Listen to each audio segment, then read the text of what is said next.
All right, welcome to another episode of this week's Coaches Show. Once again, joined by head coach Brent Hoelting of the Pratt High Greenbacks, and we get to sit down, talk some football. Tough one this week, coach, as you fall to the Cardinals of Cheney. 28-26 is the final score. That game had big district implications. We'll get to that down the road there, but man, everybody's talked about it all week. Talked to you a little bit about it off air. Give us your thoughts now on air of that 2-point loss and how the boys went over and played. Everybody pretty proud of the way. Yeah, really proud of our kids. We talk all the time, and my pregame speech was about true courage. That was my theme, my pregame speech this week. And that's keep battling in the face of adversity, whatever happens tonight. Not let your teammates down.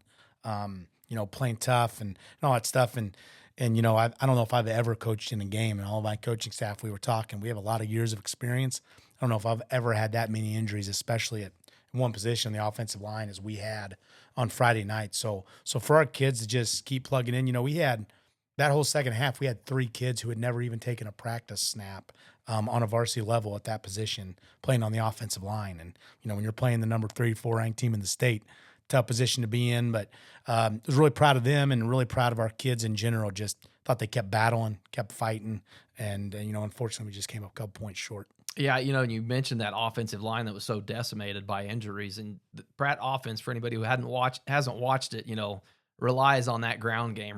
That's the staple of that Greenback offense, and to not have it in full force against the biggest game of the season. Proud of the way that they came out and played. Stymates and Strong didn't even start the game, not suited up for that game, and then lost a couple other players in Josiah Schmidt and Ethan Koger throughout the game. So, like you mentioned, halfway through that game, turning to kids that haven't even played a snap before and stepped up in that game. And for kids, especially the JV level, to play a position they kind of know, and it's just like anything. They don't have near as much of the offense in at that level. They don't get as many reps. We had to move some other kids. Luke Gallen had never played strong guard ever. He always practices inside tackle, and we had to move him. And so, it was really hard. It took away probably 85% of our offense that we could run. That wasn't base or different looks because, we just couldn't do it. And they didn't have those reps, and that's not their fault. That's just a reality of, we've had a lot of injuries just in general. So, at the beginning of the year, we took some of those kids and we'd take them down and we'd switch out the 11 and just run through plays. As injuries went on throughout the year, we didn't have the luxury to be able to do that. We didn't have enough kids. So I was really proud of the kids. I was proud of the way they battled, fought. We had Hudson Rector moving all over the line. He was our only starter left. Yeah, Tyler Strong said he had him just running a carousel all night long. Yep, just moving where we needed him to every play. He was amazing. Didn't get a break. None of those kids really did, and really tough through some stuff. And like I said, losses are never easy to take. But for our kids to never blink, lost those guys, lost Blake most of the second half as a 2-way starter. I was just really proud of our kids' fight and effort. So that ball game started off. Pratt wins the toss, defers to the second half, so Cheney's going to get the ball to start that ball game. They drive down and score a long 7.5-minute drive, it felt like, put some points on the board first, and then hold the Greenbacks and get up 14-0 then to start that ball game off against us. What's the message to the sideline and to the team down 14 points in that type of ball game? Well, the first drive, they converted several third and longs, a 4th and 13, 4th and 1. So we thought we had our opportunities to stop them. Obviously, didn't get the call the way we wanted. Thought there was an interception there and maybe a fumble in the end zone. And then we come down and we're on their 13-yard line. When we came about half a yard short on the first down, we just weren't executing. We missed, the final 3 plays of that first drive. We didn't block correctly. I said, guys, just settle down, block it the right way, and we've got some stuff that's open. And then they came down, scored again, but then to our credit, we came down and we started doing what we need to do, and obviously Arlie was huge. Had a big game. Had a big game. Owen had a big game. Creston was, I thought, phenomenal overall. And so we were able to chip back and just keep fighting. That was our message. Let's just keep fighting. Just keep fighting. It's a long game. win enough battles and give yourself a chance to win the war. Yeah, able to put 2 touchdowns on the board unanswered then to make it a 14-12 ball game, heading into what we thought was going to be halftime. And then, boy, the 0.7 seconds heard around the world. Yeah. That was the one that was a tough one. They ran the play before that and thought, half's over. Look up at the scoreboard. No, 0.7 seconds still on the clock. And Burdick, being the quarterback that he is, able to find someone in the end zone to attack another one on before halftime. And, man, I felt like that play, if we could have gone in 14-12, that's just huge, to go in with them scoring into the halftime. Just made it a little more difficult. But the message at halftime is what?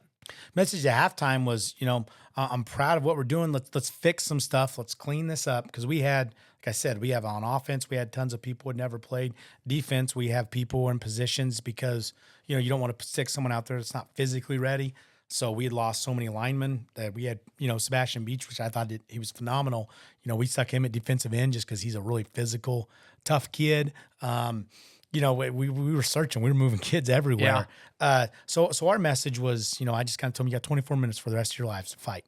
That the games like this are the ones you remember. So go out there and fight your butt off. Like, just go out there and don't after this next 24 minutes say, I could have done something different. I could have played harder. I could have done this. Just play your butts off and let's see what happens.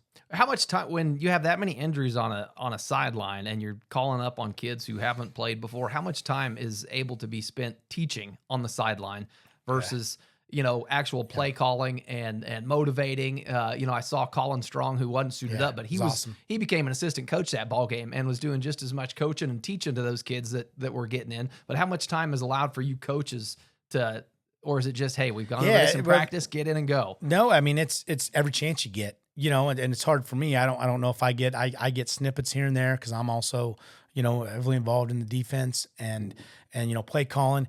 And then there's you're trying to do that too. What looks are they giving us and that's something you really got to be careful of and is what can we run successfully? There's a few times we said, man, this is open. Really like this. And we can't run this. Just don't have the personnel in there. And the timing of it and everything else. Right. So we couldn't run that. No, we couldn't run this. And so there's that. And then I think you got to figure out what are they comfortable running? Because it doesn't matter what we want to call, what are they comfortable and can they play hard and play fast running? And then I think every chance you get off, hey, explain this. Hey, make sure they know this. Hey, for instance, we had so many kids new. I'm like, man, why is our counter not there? Should be there. We didn't pull on it all night. Is what was happening. Our pull to kick wasn't pulling. And that's something you see when you go back and watch film. That's why it wasn't working the way we saw it. Right. Weren't quite getting that defensive end like we wanted to. So just stuff like that, like I said, proud of our kids. Their effort was fantastic. Now, one of the plays you mentioned, not being able to run plays that you normally would run, one of the ones that got talked about a lot, was asked about a lot, was the point after attempt. We had a lot of people saying, why weren't we kicking the extra point? So I'm going to give you a chance to address that. We would love to have. All of our snappers were out. We didn't have any snappers. Our top 2 snappers, short snappers were out, and that's not an easy thing. And then, they all moved. So we had 4 offensive linemen that were on the PAT, and that's a tough one just to sub someone in, to step in because they're coming hard up the middle. You need a little bit of beef there. But the big deal was we didn't have snappers. Yeah, we didn't feel like we could. When snap I heard the ball. that, I thought, that makes a lot more sense. Than it wasn't ideal. We'd not that I ever question you in the booth. But it was tough. one of those that Then the 2-point conversion attempt becomes a much more high percentage play than trying to snap an extra point. And that was our thought. Like never snapped. We have someone who's practiced a little bit, but our odds of converting 1 and 2, which gets you to even. On, we talked about as a staff, we thought our odds of doing that was probably much better than getting, every single snap back there clean down. Because the timing's so different on the speed, on everything.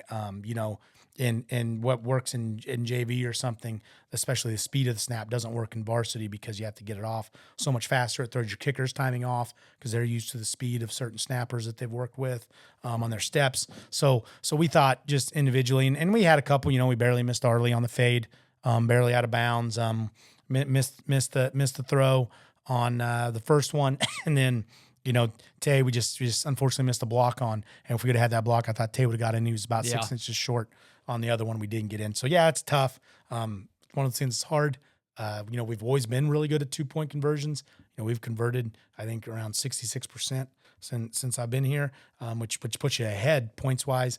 But against good teams, we'd prefer to kick because those points are just harder. Yeah. When you get 3 yards, but unfortunately, we just didn't feel like we were in a position to do that with all the injuries we had. You mentioned a couple of balls there that Morrell didn't come down with. Some of the few he didn't catch that night. Had a great night. I believe set the school record for receiving yards. Yep. Morrell 6 catches, 159 yards, and a touchdown.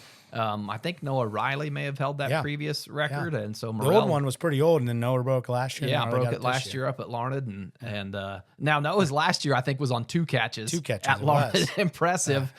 Who would have thought the single wing was turning into the air raid, right? Yeah, right. It's breaking records through the air. Run down some more stats here. Creston Poor had a great night, 8 of 16, 216 yards, 1 touchdown, 1 interception. Also had 20 yards on the ground. And Tay Wilson, again, another 100-yard performance from him. 20 carries, 133 yards, 2 touchdowns. Also threw a touchdown himself. And receiving had Schmidt with 3 catches, 69 yards, and a touchdown. Him and Morrell, the only 2 pulling balls down out of the air. But 390 yards total offense. A good offensive performance from the Greenbacks. And Holden Burdick to only 10. He only completed 10 of 20, I believe. 138 yards. An interception there on his end too. So I thought the defense held really well. Now, they did put up some yards on the ground, but no 100-yard rushers for the Cardinals. Just had a couple 80-yard rushers in there, but nobody dominated that game on the ground. No, and again, I thought, Tay getting 130 some yards is pretty impressive with what we had up front, all the injuries we had. And again, you're talking about a team, it's the defending state champs had four starting linemen returning. And they weren't injured.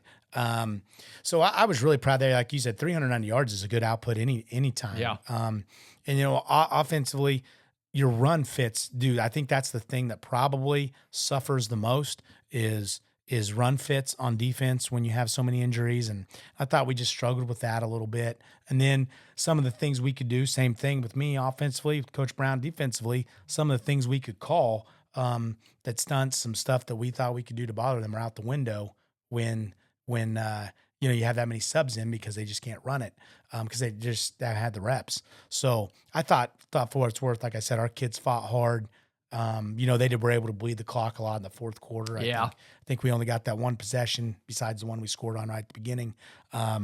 So credit to them. They did what they needed to do to win, but I was really, really proud of our kids. Yeah, that's what I came away saying too, man. It was a tough game. Would have liked to seen it played with a full roster on our side just to see how things would have happened. I'm sure Cheney has some things that they'd like to see go different as well. So never like to make excuses like that. Cheney played a good ball game. They did, but, absolutely.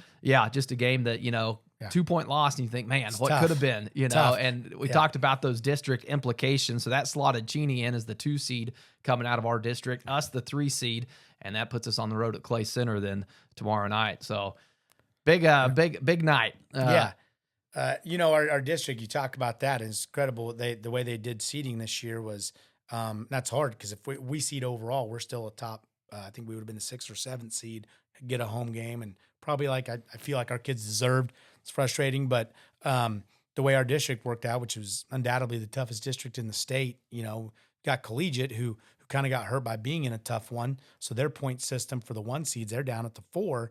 But other than that, when you talk about all the teams that lost the game, we were the top 2 seeds of the 2 seeds, the top 3 seeds, and the top 4. So we were 5, 9, and 13.